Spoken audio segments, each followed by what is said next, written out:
नारायणगाव वीर रुई शिवारात कत्तलीसाठी जाणाऱ्या 16 गायीची सुटका। विश्व हिंदू परिषद, बजरंग दल व लासलगाव पोलीस स्टेशनची संयुक्त कार्यवाही।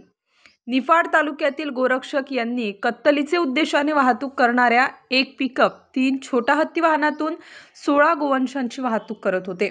दिनांक 30 डिसेंबरच्या पहाटेची घटना। निफाड तालुक्यातील धारणगावीर रुई शिवारात लासलगाव पोलीस स्टेशन कर्मचाऱ्यांसोबत संयुक्त कारवाई करून 16 गायींची सुटका करण्यात आली। गायीची वैद्यकीय तपासणी करून पुढील संगोपनासाठी जय जनार्दन गोशाळा लासलगाव येथे बहुरूपी महाराजांच्या आश्रमशाळेतील गोशाळेत दाखल करण्यात आलं। रात्रंदिवस सतर्क असलेले बजरंग दलाचे कार्यकर्ते हे नैताळे, धारणगाव, वीर रुई, देवगाव, विंचूर, वाकद, शिरवाडे, कोपरगाव, बोकडदरे येथील बजरंग दलाच्या कार्यकर्त्यांच्या सतर्कतेमुळे आज 16 गायींना जीवनदान मिळाले आहे।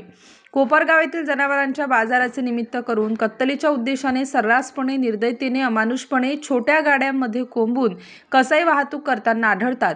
पण नेहमी सतर्क असलेल्या बजरंग दलाचे कार्यकर्ते व पोलिसांच्या सतर्कतेमुळे अनेक गायींचे प्राण वाचले आहेत। या कारवाईमुळे बजरंग दलाचे कार्यकर्ते व लासलगाव पोलीस स्टेशनच्या कर्मचाऱ्यांचे सर्वत्र अभिनंदन होत आहे। स्टार न्यूज साठी मुकुंद आव्हाड, सारोळे, थडी।